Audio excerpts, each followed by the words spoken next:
here we go then.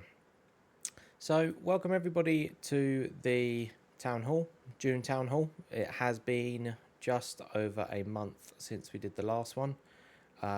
It really doesn't feel like that long ago since it happened, but here we are. There's been a lot that's happened in that time. I'm sure everyone's seen a couple of changes in numbers and things like that. We've got a couple of bits to talk to that. So without further ado, the agenda. So I purposely missed it off of the invite just because we have quite literally been putting things together right up until the end, and I didn't truly know whether everything was going to be ready or not. But once again, Jimbo has pulled it out the bag, so I want to give just a massive thank you before we get going to Jimbo, because he's been absolutely grinding away on this. So just to go over it very quickly then, we are going to go through the server stats and the growth again, the snapshot of the economy, talk very quickly about the inactive player cleanup, which is something that we talked on last time, and then the bit that everyone's probably here for, the interesting stuff, the roadmap update. So the open world PvE, which we showed off last time, we're going to talk about what's coming. We have a release date, and it is soon, very soon. Power-ups, which is obviously the power systems, the thing that's going to impact the factories.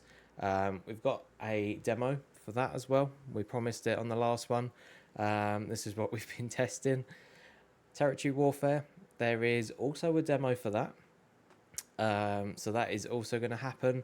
And then there is a top secret. There is a very top secret. So everyone that's on here is going to get the very first look at what goes on in the top secret.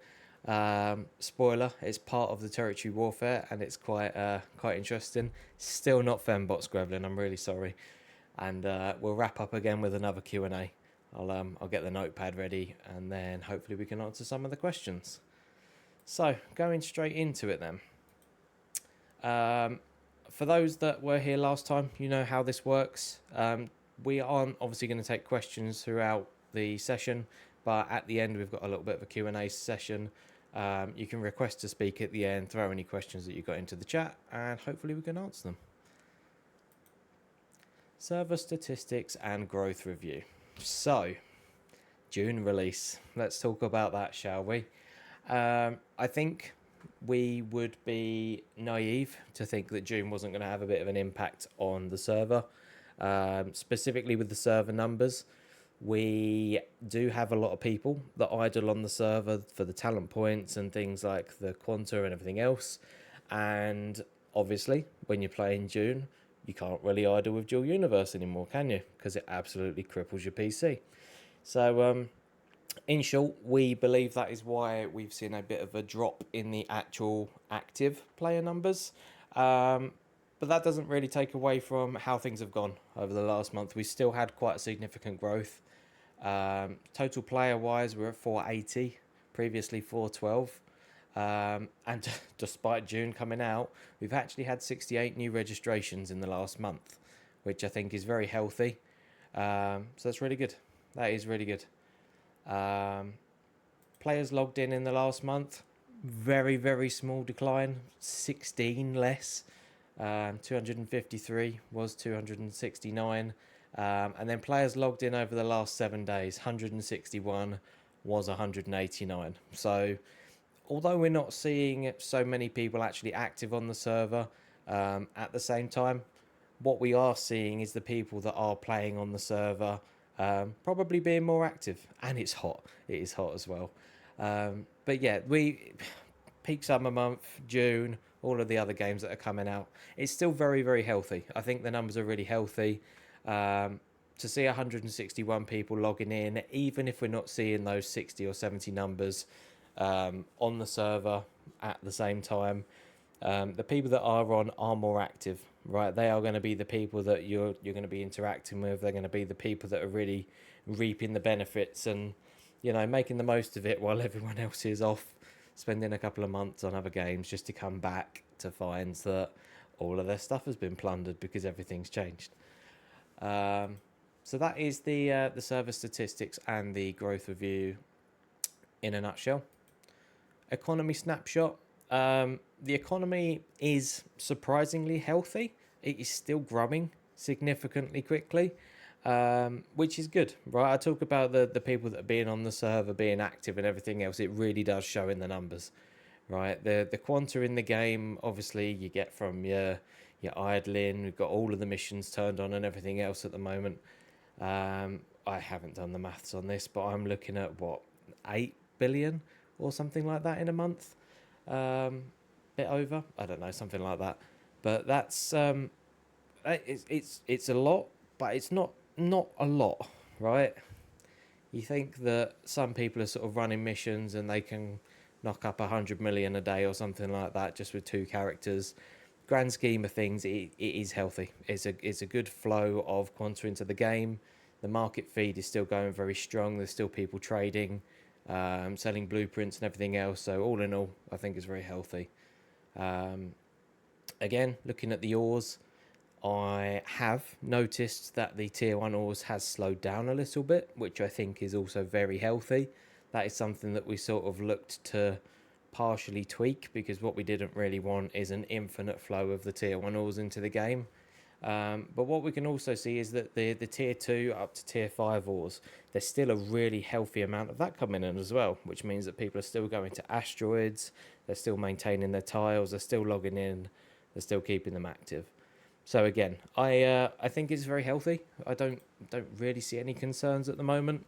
I think some of the changes that are coming that we spoke about last time with the factories and the territory warfare and everything else are potentially going to help to balance some of this out, and we might see some declines in quanta, or who knows. We'll see what happens. So moving on, the inactive player cleanup. This again is something that we spoke about last time, more of a reminder. This is going to be coming at the end of July. This is something that 𝗔𝗚𝗘𝗡𝗏𝗏 and I spoke about today, and it's something that we've sort of previously looked into around the subscriptions and things like that, and how we make sure that the people that aren't active in the game are not proactively reaping the benefits of just being on the server. We want to make sure that those that are part of the community that are actively playing are getting the most out of it. So the intention is to demo this on the July Town Hall, and shortly after it's demoed, it will go live. It's not going to be retrospective, so from the point it goes live, that'll be, I think, and Jimbo can correct me here, I won't be offended, when we'll probably look to stop them. You haven't said anything, which means I'm right, or we can do it. So either way, that's where we sit. Perfect. Okay, so I feel like I'm flying through this tonight, but I'm gonna give you all of the important stuff. The roadmap update. So we're going to cover off the open world PvE first, talk about some of the features and the release dates. Then, like I promised, we've got a demo for the power-ups, territory warfare, and then the top secret. So, as always, the roadmap is subject to change. If it wasn't, we wouldn't be doing it right. So the open world PvE, it is planned for release on the 27th of June. So 5 days from now, it'll be the next Friday restart that it goes into the game. And with launch, there are going to be a few NPCs initially, just to get a bit of traction. So there's going to be one on Alioth, one on the Aegis station, and then one at each of the asteroid belts. And they will offer varying difficulties of missions. So the ones from Alioth are probably going to be a little bit more friendly. Aegis might be a bit harder, and then the asteroid belts is going to be a bit of a variety, right? So you'll be able to get some easier ones, and then some that are just you're going to need some friends. But yeah, that's the intention. Second part of this is something that we have uncovered through playing and through doing a lot of the testing with the PvE, and that is around the CCS, and that is, for those that don't know, the core combat stress. So when your shield goes down, or if you don't have a shield during PvP, it's how much damage soak your ship will take before it basically blows up. So the default for this, and what it is at the moment is 250 million. And I think we can all agree that is a huge amount of damage to have going on whilst doing sort of PvP, flying around in combat. Not only that, it is absolutely crippling the server resources when it happens over a prolonged period. So the longer the fights go on, the more it hits the voxel service, the more everyone sort of loses out. Because I know that not everybody here does PvP, but when it does happen, we can see a hit on the server, we can see it on the graphs. So what we want to make sure is that we are preserving resources where possible, just by tweaking this and making it so it's a little bit less. When I say a little bit less, the 50 million cap at the moment, or what we're going to be changing it to, I don't think anybody's really going to notice too much difference. But what it should do for anyone that has got a Borg cube or something that is absolutely insanely tanky, it will go down quicker, and it should make fights a little bit snappier. So again, just to reiterate, the 27th of June is when that is going to go live. So when we restart on the Friday morning, it will be going into the game. There will be some release notes. I'll make sure there's guides and bits like that online with how you get there. Very similar to the existing NPC functionality. I know that obviously we demoed it last time, but for those that are new, you go to the NPCs, you talk to the NPC, varying levels of difficulty, so you can sort of define what you want to do, and then you'll get a point of interest, fly to the point of interest, have a shoot up, hopefully kill them all, and then you can salvage the wrecks, take the ammo, take the loot, and then take the rewards back and get some quanta. So moving on then to the slightly newer bits, we've then got the power-ups. So the factory, we spoke about this last time. I'm going to give this straight over to 𝗔𝗚𝗘𝗏𝗧𝗘𝗥𝗦 at this point, so I will stop sharing. I'm not going to talk about this too much. He's done an incredible amount of work on this. Just to sort of prefix this, originally the intention was to try and rework the NQ schematic system. We spent an ungodly amount of time trying to retrofit it to that, found it wasn't possible. So 𝗔𝗚𝗘𝗏𝗧𝗘𝗥𝗦 has pretty much written an entire from scratch piece for energy management. So I hope you all enjoy what you're about to see. Hopefully it makes sense, and obviously if you've got any questions, please scribble them down and we'll come back to them at the end. 𝗔𝗚𝗘𝗏𝗏𝗏. Hello. Thank you for the update, Lunar. So I'll start sharing my screen if everything goes right. Right. I hope everybody can see my screen. If not, you need to change. So change to my screen, and you need to watch the stream, I guess. I don't know what the button is in the town hall, but there should be a button to see my screen. You should be able to just click the stream if you're in the audience. So with the power-ups, we don't mind the mesh at the moment, because we are going to change it, but it all starts with mining a specific resource out of the ground. Like said last time, it will be the same for every territory, so there will be no scanning on the planet to know which tile has the best energy resource. It will be dependent on the planet. So Sanctuary, Haven will have a starter amount. 𝗖𝗛𝗘𝗏𝗧𝗘𝗥𝗦, and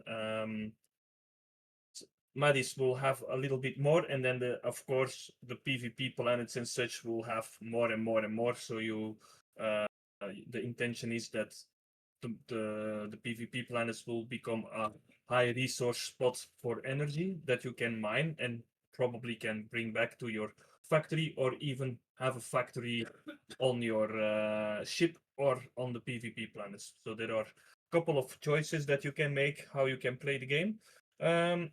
So of course you activate it, you will see that we are mining alkaline. Don't worry about the numbers, because we are still working on out which are the numbers that we actually need to have to make it still enjoyable, not really to make it that difficult, but it needs to be at the right balance. So we are still working on the numbers. So what you will see is like our mining unit will go to our battery, and our battery can only hold alkaline. So if I try to now bring in this nuclear energy, it will say it is not compatible with the container. So this battery can only hold alkaline, right? So alkaline you can only is a raw resource. You need to refine it to nuclear energy. For the nuclear energy, we have generators, right? So you will see the generators, they will have one item, right? They will have nuclear electricity. You go to production and you start producing the alkaline. You can have multiple generators on your construct. So you can have literally a power station that generates all your electricity, and then from there on, you can bring it to your factories, sell it to people and such. So you will be able to do. So if I now go and find alkaline, I hope I still have alkaline in my, yes, I have still alkaline. So if I now drag a bit of alkaline in my container, then you will see that I can start the process. Yeah, it gives a pop-up that you are using an energy refiner. An energy refiner will not take energy to craft the energy. So you will, that is something that is free. It will be excluded from the energy management system because that generates the energy. Then the energy generators, they will put it out in our nuclear fuel tank. So what you can see, we have a nuclear energy container and it has the nuclear energy. It is not possible to put anything else in those containers. It will only accept nuclear electricity. But what can happen, and that is something that we are talking about, is like you can have a container, a basic container, for example. And a basic container can store also alkaline, but it will be unoptimized. So if we look at alkaline, if you look at what we can put into basic container, we can only put like 96 kiloliters into the basic container, while a battery can hold much more. So if I put a battery can hold currently 500 kiloliters. Keep in mind the numbers can change when we tweak stuff, so we are still working out what is the best thing. This will allow you to have literally energy ships for transporting energy, because it will be more efficient by transporting them with the batteries instead of a regular container. You can do it, but it will be less efficient. So you will see our energy container does not have links. You don't need to set it as a schematics container, so I can pick it up at the moment. Let me pop over to my linked container, pull it out. I can take this away and everything will not work. So we can see it will give you a pop-up and it will say like there is no energy container found. We are probably going to tweak those numbers. If I put it back, I'm going to just link my refiner back up. I put it down, nothing else that I need to do. I can put my energy back in.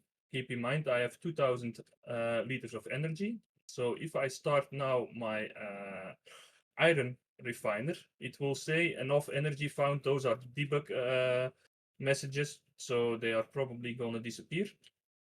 And then you will see it pulled out 180 liters of energy to start the refiner. Keep in mind, it is still a work in progress, so it is possible that those numbers will change. But if I now add, oh yeah, we are refining electricity at the moment. So if I now go to my reinforced frame and I press start, it will start it up, and you will see we went from 3000 to 2308. So it takes the electricity based on the time that it needs to process. So it also means that your industry talents to speed up things, to make crafting faster, will also apply to that. So the faster that you can craft an Excel frame, the less energy it will use. So you will be, it ties in into your industry skills. There will be no other industry skills for specifically electricity, because it uses the already talents that are in the game to speed up your things and to have like yeah, something that uses less energy. So you will be probably more productive when you have all your industry skills. So that counts for everything. Now I can start up everything until my energy runs out, right? Oh, I didn't configure this. So I can normally start this one, start this one, start this one. I will probably have energy enough. So I can just start them up, and they will start running, and they will start pulling all the electricity. So you see, it brought down from 2300 to like 940 liters of energy. Of course, those numbers can change, so it will probably be balanced the next weeks, so we can see what is the proper balance. We spoke a little bit about it, so it just should be possible for the starting player to make basic containers or make basic industry with the amount of ores he can get on his tile on Haven. Does he wants to make more advanced stuff? He can still do that on Haven, but he will probably either need to wait until he gathers enough alkaline or energy, or he needs to buy the alkaline or the energy. So you can have a market for alkaline, or you can have a market for energy. What we also decided is we are gonna make basic, uncommon, advanced, rare, and exotic variants either from the battery, so you can haul more alkaline through with one container, or also with the generator, so you will probably have like a better output with an advanced or a rare generator instead of a basic generator. So all those items will also be available to craft the moment we release the phase 1 of the energy. So you can start extracting the alkaline. You will start be able to craft the batteries and the generators. The moment you have that, you can we will release phase 2 like probably 2 weeks after that. That's still to be decided, but it will give you a lot of headroom to start producing energy before we turn the full energy system on the server. So yeah, that will probably be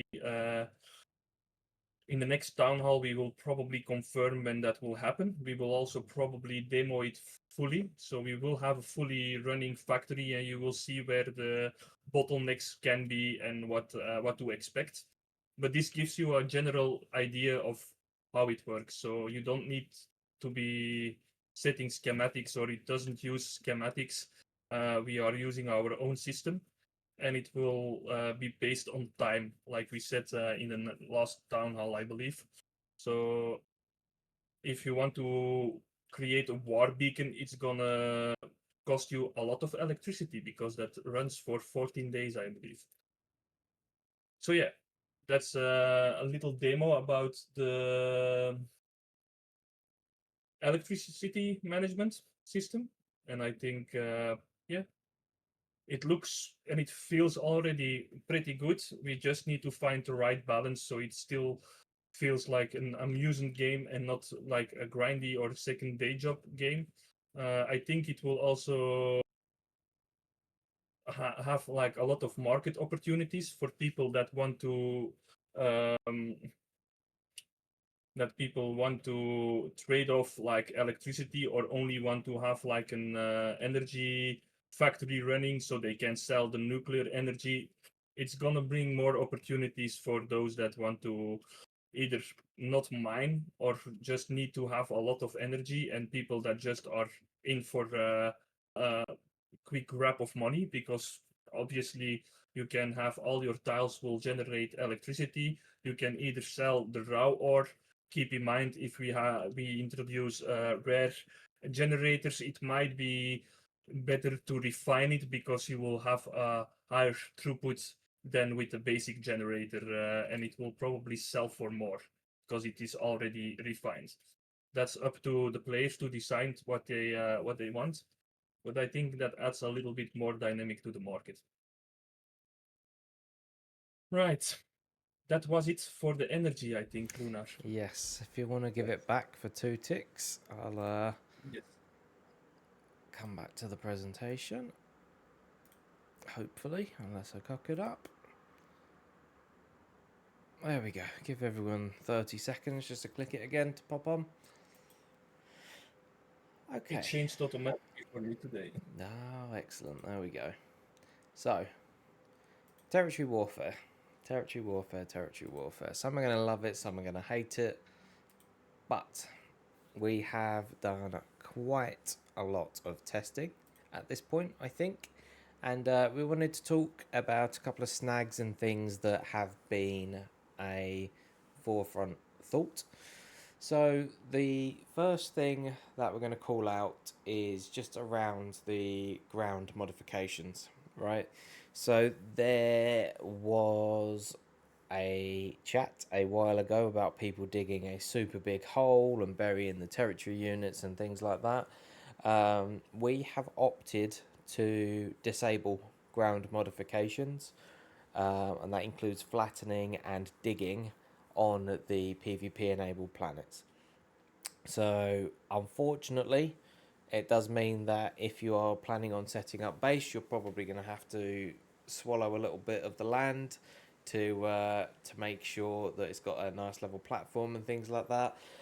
But it is going to prevent people from exploiting. It's going to stop a massive heavy load on the server. Think about what we said with the CCS changes and the voxel changes and things like that. If someone shooting a PvP ship is bad, digging for 10 kilometers is even worse. So that's the sort of thing that we want to prevent. Leads quite nicely onto the second point. So if we do find that there are exploited units that are already buried deep underground, if you find one and it is a territory which you're planning on conquering, if you can't get to it, or if it's buried or anything else, if you submit a support ticket, we will recover it for you and that will be yours. There will be a sort of pre-read sent out for that to give everyone a bit of a chance to get them out in case they've decided to make a massive underground base on Jago. I don't think anyone has, but that's a bit of a heads up. And then because it has happened and we know it can happen, and because of the game, if we find that anybody has glitched through voxels, we are going to consider that an exploit and it is going to be bannable. And I use that and I say it before you've obviously seen how a territory's taken or anything else like that. But to be able to take a territory, you are going to be having to see it, just to sort of plant a seed on what you're about to see. But yeah, if we find that anybody has glitched through a construct or through anything else and has taken it without going through the sort of standard process of sort of clearing out the base shield, blowing the voxel holes and everything else, we are going to treat it obviously on a case-by-case basis. But if it's happened and you find it's happened and you've submitted a ticket, we will obviously issue bans just in the interest of keeping everything nice and fair. So that is my my bit of pre-spiel, and I'm going to come straight back to you, Jimbo, and you can show the magic. Thank you. Let me share my stream again. So obviously, how are we gonna protect our territory units? Of course, a lot of territory units are currently just lying around playing field, open sites for everyone. If that happens, your territory unit is immediately vulnerable. So how are we going to defend it? Well, actually, we are going to build our base, or we are going to build a construct around it so it is defended. So that means that you also can have decoy constructs, or you can have other constructs defending the territory unit from attackers. The best thing, of course, is to have a base shield on your construct. So base shield, it uses the same mechanic as the base shields on alien cores, for example. You have your base shield, it has damage points. The moment the damage points are half, I believe the base shield goes in lockdown for 24 hours with our changes. So 24 hours from then, you will have a notification. If you get a notification as a defendant, it's better to go and look what the time says, because the notification reports the wrong time, because that's a default NQ notification. So, but keep in mind, when you get a notification, normally 24 hours from then, the base shield will be vulnerable again. If the attackers then decide to go through with the attack, they need to still do 50% of the damage. For example, an exotic base shield gives you 500 million damage points, so it needs to be first sieged to 250 million damage points. Then after that, when they want to take over the territory, they need to damage it further until the rest of the 500 million damage points are taken away.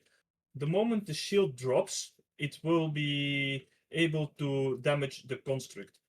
Also, on a static construct, CCS applies. It is not used at the moment, because why would you attack static constructs at the moment, except on a region, right? So that means that you can literally box your territory unit very good in with a lot of voxels, so they need to chew through all those voxels to get to your territory unit. The moment the core stress gets to 100%, you will the core unit will be exploding, and at that point, attackers can also go into build mode on your construct that is getting attacked. If they can go to in build mode and there is no door or visible thing, they can start looking for the territory unit. The moment they find the territory unit, they will be able to use a new tool. I think Lunar did a little bit of teasing this week with the new tool. So we have a new tool, and it is called the territory hacking unit. The territory hacking unit is the last process to take over territory. So you you shut down the base shield, the core gets destroyed. It should probably, in the best interest, it should be that, in my head, that's the best way to protect your territory unit.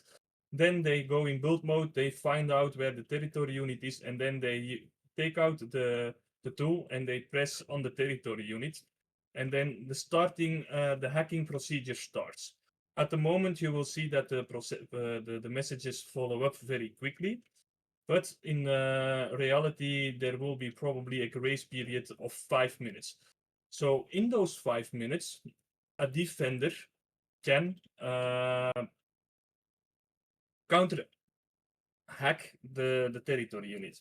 So you will be able to counter hack, and the moment you are able to counter hack, the hacking procedure resets. So that means that an attacker needs to go back, start the hacking procedure again, and it will still be that grace period of like 5 minutes before the territory can be taken over. So then the question becomes, yeah, but I mean, what can we do when they are on my construct as a defender, or how can an attacker prevent a defender to counter attack really fast? And that is probably where the secret comes in, Lunar, and that is our AVA combat. So in the AVA combat, at the moment we have like an icon on the bottom, but we are going to change the UI a little bit, and we are going to remove the shield.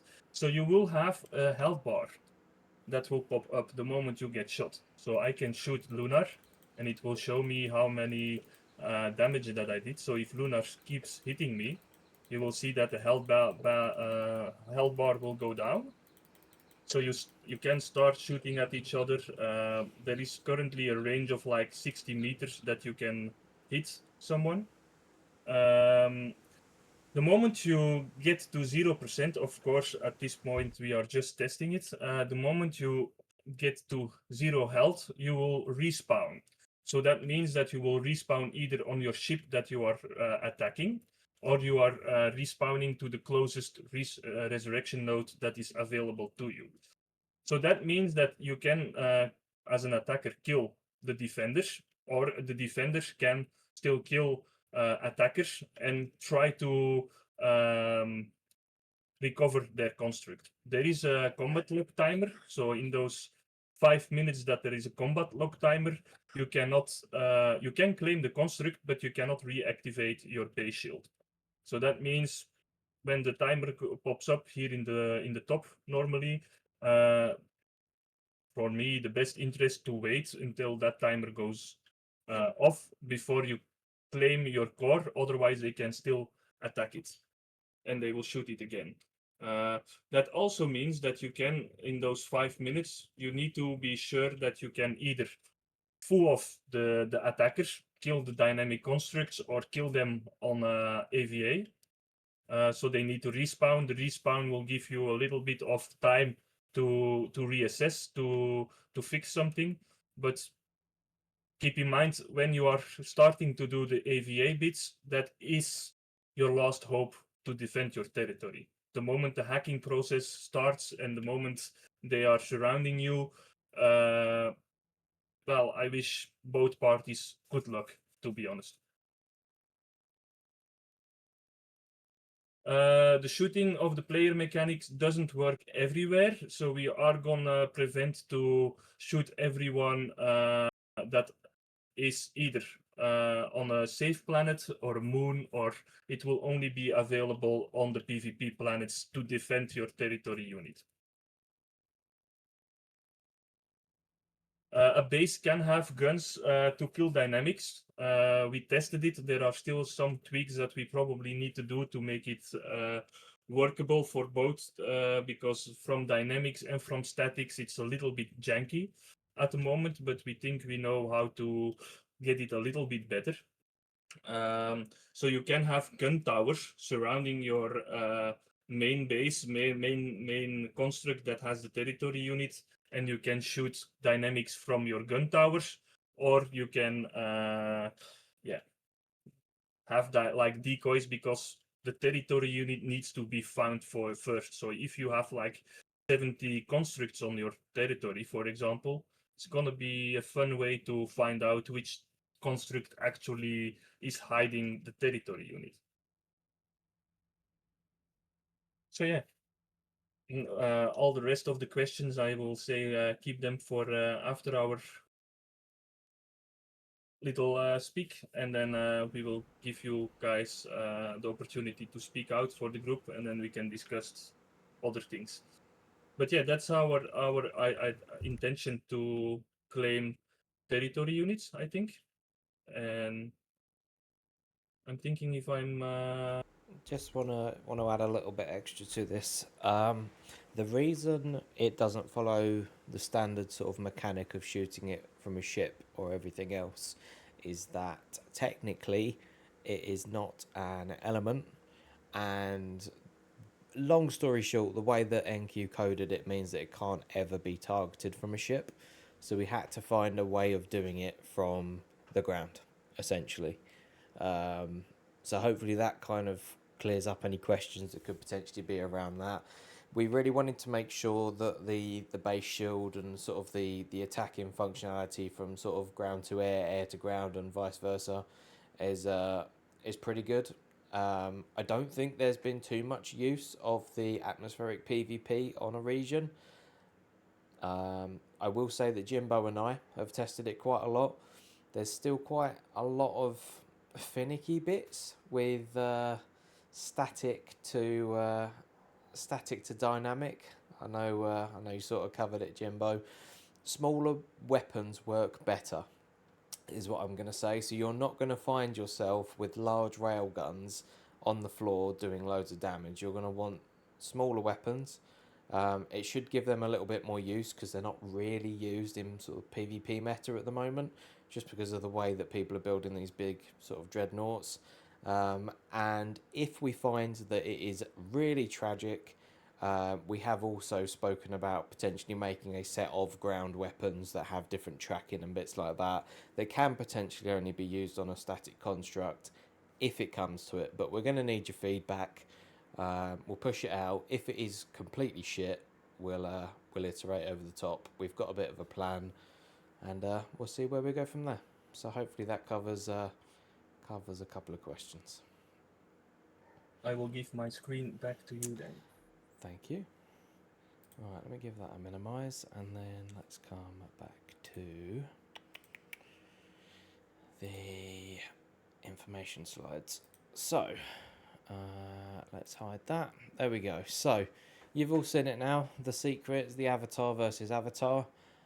Just to maybe cover any questions that some people potentially have. So AVA is avatar versus avatar. Also typically known as just standard PvP, but I'm not really sure where AVA came from. I think it's just a DU thing, so that's what it means if you see it. Ground weapon combat is going to be on territory warfare enabled planets. One thing that we've not spoken about, Jimbo, and I'm going to lay this on you here, is how it works in standard PvP space. Not sure whether it will work. We might be able to check if there's a PvP flag. I don't know if you can just go and shoot someone on an asteroid, for example. But I think what we'll probably try and do is limit it to just the planets, if possible, so we don't get these strange situations where someone sneaks up on someone on an asteroid and just shoots them. You saw it firsthand, but there is going to be a health bar. You saw a shield bar, that's going to go away. There is just going to be a tidy little health bar that sits above the tools, which goes down for every shot that happens. I think at the moment we will just try and keep it as simple as possible, just for the first release of it. Maybe each shot will do something like 10 hit points and you'll have 100 hit points or something like that. When you hit the 0, it'll be the same as dying on a ship. On our server, you've obviously got no inventory loss, so you're not going to lose anything that you're carrying, and you will just respawn at your nearest resurrection node, like Jimbo said. So hopefully that covers a couple of potential questions. I wanted to just recap on the territory warfare safe planets and the ones that are unsafe. So on the screen, to make it really easy, anything that is not Haven, Sanctuary, Alioth, Madis or 𝗖𝗛𝗘𝗏 is going to be a planet that is going to be territory warfare enabled. So moving forward, if you've got anything on those planets, it might be a really good time to start considering your options. So I'll share these again on the channel, and I'll probably post this out with the announcement. Wanted to just go over the territory warfare sort of method again, just sort of following what 𝗔𝗚𝗘𝗡𝗏𝗏 had planned to do.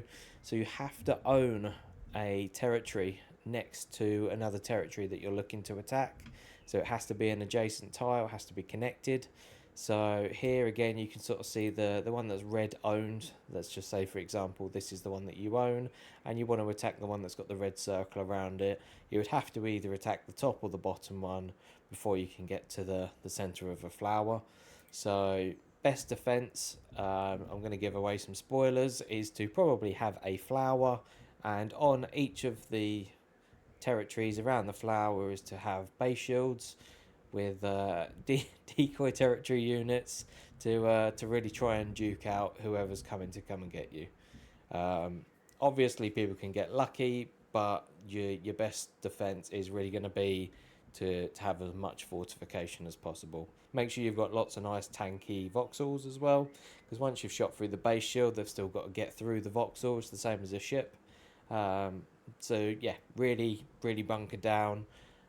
It should hopefully swallow up a bit of voxel, and also contributes towards the item sink in the economy. So it'll be all in all really good.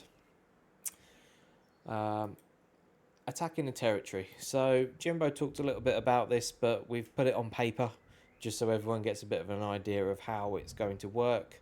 I'll talk through these very quickly. We've got attacking and defending on paper. So you need to own a territory adjacent to the territory that needs to be attacked.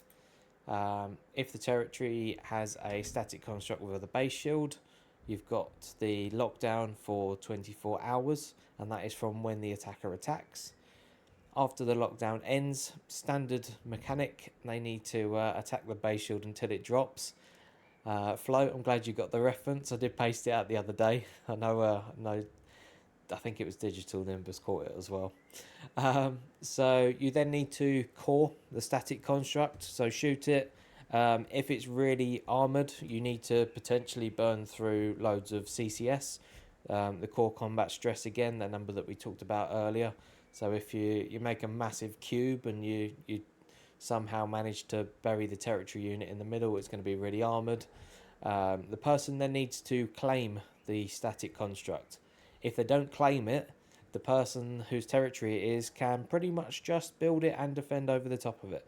So keep that in mind if you are looking to attack. Make sure you've got extra cores with you, because it is going to be in your benefit to take it. You might find yourself in a bit of a sticky spot if you don't. So you then need to locate the territory unit and start the hacking process with the territory hacking unit.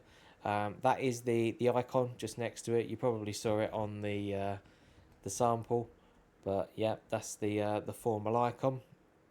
And then once you've done that, you then have to defend the construct and the territory unit for the 5 minutes until the hacking process is finished. After that, assuming you've not been shot, killed, died otherwise, congratulations, you've claimed the territory. You then have to pay tax on it. Another thing to consider is that obviously the other constructs that are on that territory have got a requisition timer. So people can come and just get their constructs back if they are on your tile. They can just come and dismantle them. It's a good opportunity to do ambushes and bits like that if they've potentially got resources that you're after. If you are the person that is setting up on a planet that wants to store some of the loot over there, might be a good idea to distribute it. And then if you are defending a territory, protect the territory unit with the voxels on a static construct and make sure you've got a base shield. I banged on about base shields last time, but they really, really, truly are going to be the best way for you to keep things safe. Ensure the territory unit's protected with voxels, not able to be seen. Remember, sometimes things clip through, so if you're unsure, add another layer. Build other static constructs. 𝗔𝗚𝗘𝗏𝗧𝗘𝗥𝗦 talked about this with gun turrets and things like that. Make sure you've got decoys. And then obviously you can have dynamic constructs as well. So if you've got an atmospheric ship and someone's trying to attack your base, have that atmospheric combat, right? Go and have a shoot up. Think about how you're going to play it. I might be giving some spoilers away, but we've only got a small audience. Remember that the atmospheric radars have got a much shorter range. So just to call it out again, the smaller weapons are going to be significantly more useful in the atmosphere. You're very, very unlikely to be using medium and large weapons. You might just want to make sure that you've got something like that on just in case you end up chasing someone out of the atmosphere into space and then engaging in the combat. So once the base shield has been destroyed, you can defend the static construct using the weapon tool, which is what you saw the demo from earlier. Counter hack the territory unit. So once you see someone going over and hacking it, first thing that you should do is probably get over there and reset it. Certainly if you're not sure when the hacking started, because 5 minutes is not a really long time, and obviously ideally you're probably going to sit there and you're going to want to try and shoot someone, because that would be my first instinct, but go and reset the hack first, because the attacker then has to go back. They need to replace the hack, and it really gives a bit of an opportunity to have a bit of a shoot up to at least, you know, try and defend it as best as you can. And that is the note for the defending. So what have we got next? What have we got here? Can only the territory owner reset the hack or augmates? I think the intention is going to be anybody that is there we go, Jimbo's answered it. Anybody that's got the territory rights. So it could be you, it could be an augmate. If you're all over there defending it together, then you're going to have a really easy time, unless lots of people turn up and you end up having a big shoot up.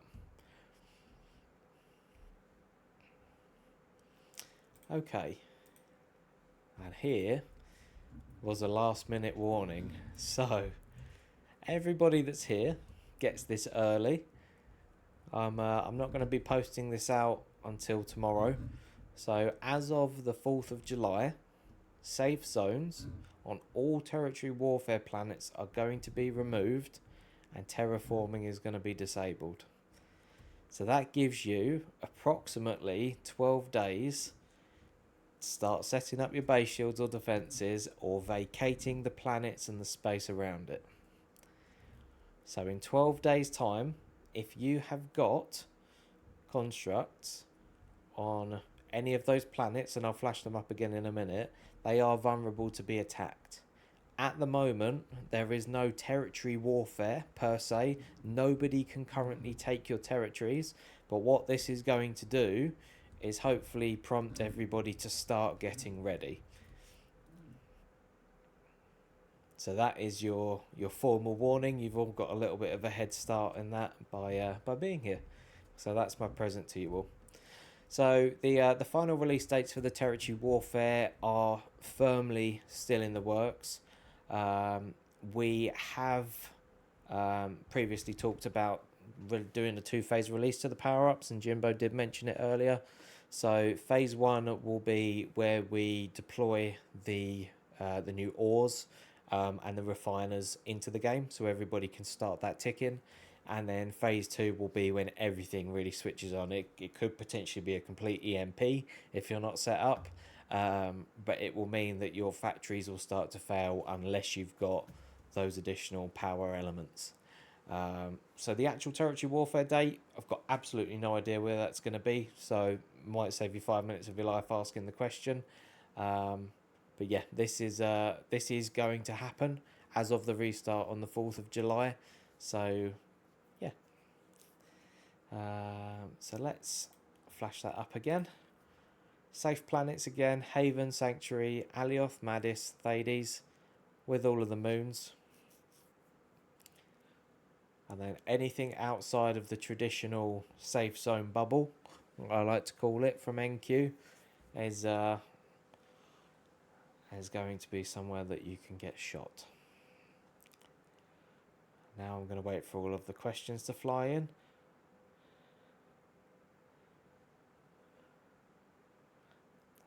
Cool, Grevlin. So after the 4th of July, space PvP will work all the way to Atmo. So to try and explain it, there is a split. So in order to go and attack constructs on a planet, you have to go into the atmosphere. So whereas some servers have got no divide between atmospheric PvP and space PvP, we do here.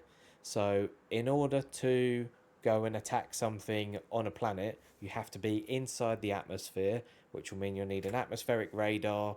You're going to need a separate gunner seat with atmospheric weapons, or weapons linked for that to the atmospheric radar. And then as soon as you leave the atmosphere, you are then in space. You need your space radar, you need your space set of weapons, which obviously needs a separate gunner seat, because you can only really link, and I'm sure you've all seen this, you can only truly link one radar to one gunner seat. Hopefully that answers the question. Kestrel, will we go back to a single safe zone bubble once the territory warfare is instigated? This was thrown around in a couple of discussions 2 or 3 weeks ago, and the resounding answer was no. No one really wants that single safe zone bubble anymore. That was at least the feedback that I got. So no, what you're living today is going to be the same as what it is. So there's not going to be any new safe zones or anything like that. Once you're outside of the planets, it's go time. Reigns, respawn timer cooldown while AVA.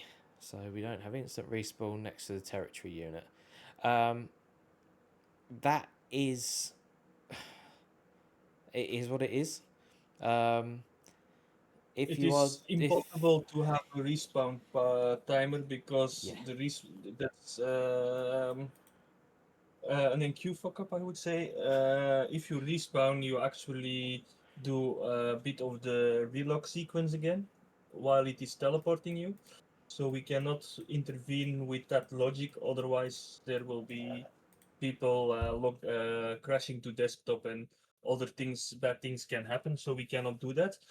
On the other hand, if you are going to attack the territory unit and you see a res node, either you have claimed the construct by then, or the construct core is destroyed, right? You can actually just pick the the respawn nodes up that are close to the territory unit. So it is in your best interest as an attacker to make sure that everybody died, that you claim the core, and that you remove all resurrection nodes so they cannot respawn on the construct. That's a little bit the way to do. and I I think will it's also expand. Let me just expand on that as well. Obviously, for those that have done PvP before, there is also the PvP timer. So if you flatten a construct and you've destroyed that resurrection node, right? As far as I'm aware, nobody can repair that while the PvP timer is up. I could be very, very wrong, but we'll have to wait and see. Right, we'll roll it out.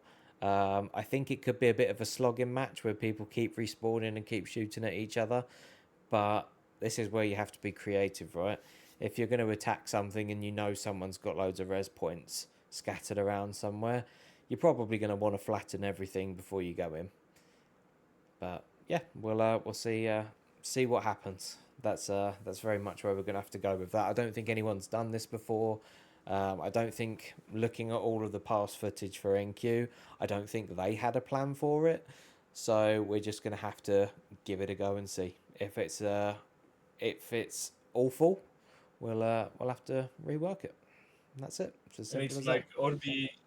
it's like Orbi says, it's not gonna be easy to just take over a tile. You will need to plan it, and it will be probably late game activity, especially if you are fighting with a couple of organizations or people that are trying to get to the best resource spots on planets. It will be a lengthy process because you have already the 24-hour cooldown on your base shield lockdown, so it is a process that will probably take at least 2 days to complete. And yeah, it's you need to claim it. If they have a flower and you need to get to the center point of the flower, yeah, it can be that you are literally battling for days before you even have an attempt to claim all the territories that you want. So it's going to be a lengthy process. It's probably very difficult for one person to defend. So, like we said, we are trying to get people more involved into groups, into organizations. With the more people that you play, the faster you progress, the more fun you have. So I think territory warfare initially, in my opinion, will be for groups instead of for single persons. If you are a single person trying to take over a territory that is owned by an organization, the organization or the people that will defend it will probably be the winners because they have the manpower to defend. Otherwise, it's the same, I think. So, just to answer 𝗔𝗚𝗘𝗡𝗏𝗏's question before we move on to the formal Q&A, why would anybody want to take over a territory? Orbi, that's one thing, or Paul. Requisitioning, right? Obviously, we've got construct requisitioning. That is a thing. So if someone has built up a bunch of other constructs and whatnot on the tile, and you've taken their tile, after so many days, you can then requisition those. And during that time, if they try and take them, you can then potentially also try and, you know, attack the defender to keep them away. So I'll be completely honest with you. I don't see any massive fortresses coming up on these outer planets. I don't really think that they are going to be the place to settle. Someone might prove me wrong, but yeah, if you do that, then um, obviously whatever's left after the attack can be looted as well, because you're going to take the main core. So you may end up with industry units and bits like that, depending on what people are running on it. Yeah, there's lots of opportunity, and obviously we've got the asteroid spawner, custom asteroid spawner, where we've got asteroids spawning out of each of these external planets. So any ore that you don't have on the planet, you can potentially get from those asteroids as well. So yeah, there's lots of opportunity. Higher alkaline output on outer planets seems like it will be a draw. It's I think the higher alkaline output is going to be quite a big one. I think that if you get that higher alkaline from the outer planets and you can get it back, I think it's going to be a really nice little sub economy where you're going to have the people that are running the factories want to get it back. And I know that you've spoken about making I don't know, what did you call it, a power company or something like that to get the power back. If you can get that power back, I really think that the people that are running the factories are going to want that. I can certainly see a lot more armoured escorts coming up. Can probably see a little bit more sort of group flying coming up. So yeah. Excellent. Right, I am going to skip forward onto the last one, Q&A. So I will open this up for everybody now. So if anybody's got any questions, if you just hover over the centerpiece, you should be able to, at the bottom, see a request to speak. And then you'll get a pop-up, and then I can invite you in. Has anybody got any questions?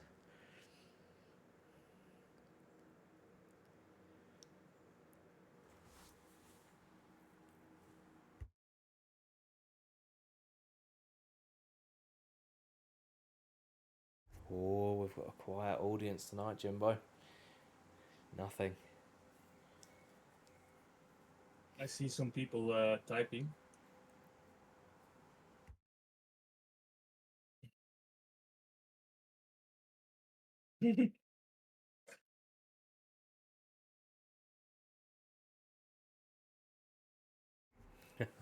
Kestrel, I don't disagree at all. I am, however, sat in an air-conned office. So.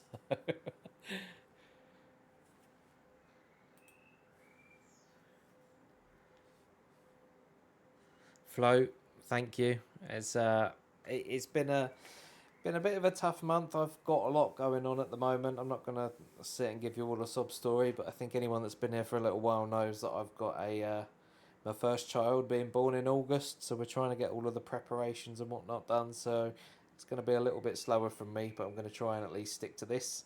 So if we can get most of this out by the time he's here, hopefully I can have I'm going to say a bit of a break, but I'm not sure it's going to be much of a break.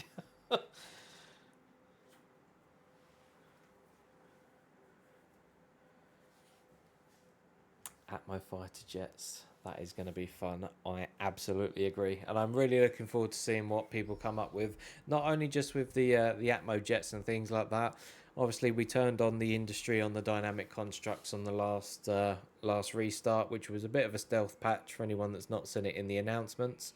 But you can now build industry vessels, which means that you can do anything from sort of like making fuel in air. You can make ammo in the air for, you know, keeping people up, warp cells. You can live a completely nomadic life now.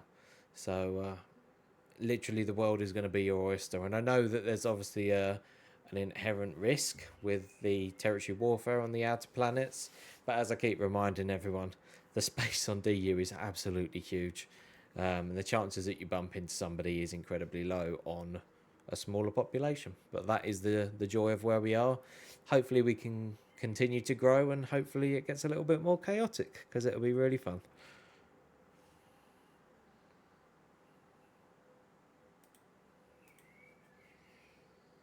I also want to add for people that want to contribute to ships for the PvE, they are welcome to send me a message so we can have a variety on the pool of PvE. We have a couple of ships and we are trying to build up, probably maybe do a building contest or like open something up, so people that want to build PvE ships, they are welcome to have a chat with us, and we can see how we can work it out. We are not going to go above advanced items on the ships because they are lootable, and the more rare or exotic items or whatever are on the ships, the less things that will be crafted by industry, the less the economy will be. So we are trying to keep the PvE ships as low cost as possible to not cripple our economy that is being built up in the last couple of months. And as a bit of a spoiler, I am going to throw this here in the end. There will also be PvE events where there may be ships with higher tier elements, but they are going to be juggernauts, and you're probably going to need to all turn up to go and kill it. So we haven't planned for that, but I'm going to drop that one in anyway because I'm going to make it happen. So I hope to see some of you in that, and we'll get that out. Build contest. We can Commander Reigns, we can definitely put in a bit of a build contest. Maybe we can just have it as an ongoing thing. So if you've got any PvE or PvP ship submissions that you want to post in, we'll have something. I don't know, maybe we'll make something under resources or something like that, and people can drop the names and some screenshots, and then we can just vet them, and then if you're happy, we can add them to the pool of ships to shoot.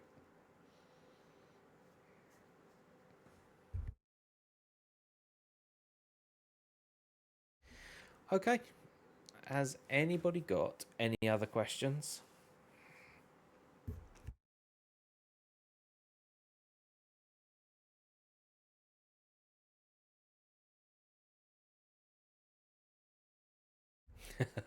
Thank you, 666. That means a lot. I'm not sure whether it's an insult or not, but oh, Wrigley, go on then. Good evening.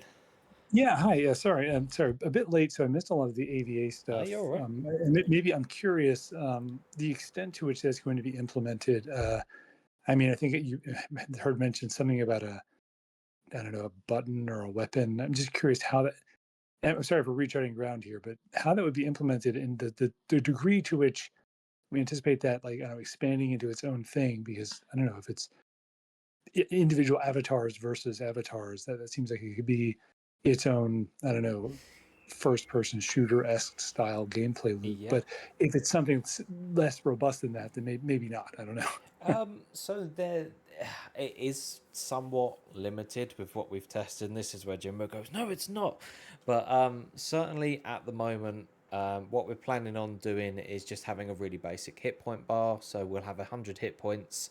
You're not going to lose hit points for doing anything else. It will purely be for the AVA aspect of when you're on the planets that are territory warfare enabled. You have a basic gun, and I think with that basic gun, you shoot someone, it will do maybe 10 damage a shot, and then when your health bar depletes, you just respawn. I think there is a lot of scope to expand on it. Possibly, and I'm going to put 𝗔𝗚𝗏𝗏𝗏 on the spot here, modifiers and things like that, so you might be able to have a shield and bits like that long term. But honestly, with everything else that's going on at the moment, we just really haven't had the time to delve into it any deeper. So I think it's clunky. I'm not gonna lie and say it's going to be like a Call of Duty or a Star Citizen or something like that. It's quite clunky. What was the range, Jimbo? 50, 60 meters? Possibly changing that? Yeah. I don't know. I can change the range, but currently it's like 50 or 60 meters. I think, to be honest, we had like I did AVA and an AVA example in late December last year. Showed it off in the MyDU in the NQ Discord in the MyDU channels. But I had like a problem. That problem has been solved by 𝗏𝗏𝗏𝗏 by now, but he added another example where the players also could shoot at voxels and such. We tested that that procedure, and we decided to not implement avatars that can do damage to constructs because that adds a lot of load to the voxel service. Imagine having 10 people shooting at each other, also damaging the constructs that they are on.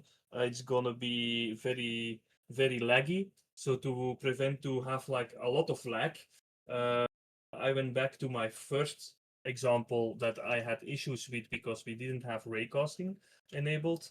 So I have now just reworked that, and it will only be avatar versus avatar. But like Lunar says, in the long term, we talked about it when we first tested it, like have like maybe different guns, maybe have different loadouts that you can have, like with shields, that you have like a shield item in your nano pack, for example.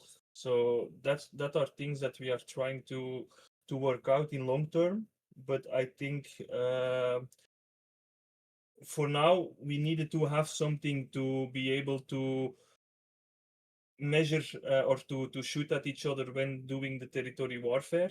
And I think that's where AVA will come in very handy, because people need to be on foot to claim or attack territory units. So yeah, if you then can shoot them, or you can defend yourself, or they can attack defenders to make sure that there are no counter attacks in process or can be done, I think that will help. It will also help to test just the mechanics that we have, which will which obviously can grow over time to a better system. So yeah, that's Test it, give us your feedback, and we'll iterate. If it's a load of shit, I said this earlier, we can turn it off pretty quickly, but I would rather fix it and get it working to some extent. So yeah. Yeah, thanks. That's very helpful. And congratulations on the baby, by the way. Thank you very much. Commiserations, but thank you. Cool. Right, let's see if I can pop you back. Thank you very much. Has anybody got any other questions? Anyone want to step up? Anything else in the chat? If not, we can come to a close.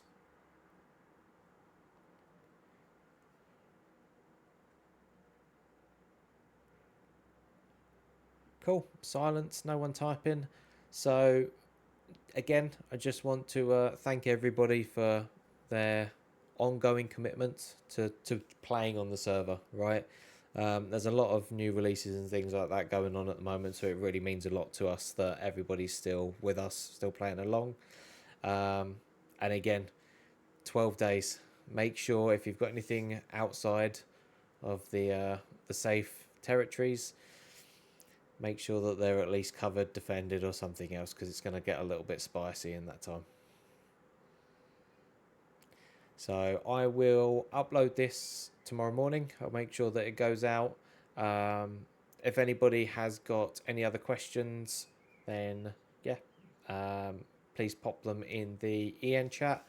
Can you send me the slides? I won't send you the slides, but the recording is coming out tomorrow morning, so I'll timestamp it on YouTube and you can have a listen back. Cool. So thank you all very much again. I hope you all have a good night, and thank you once again for playing with us. Until next time, thanks all.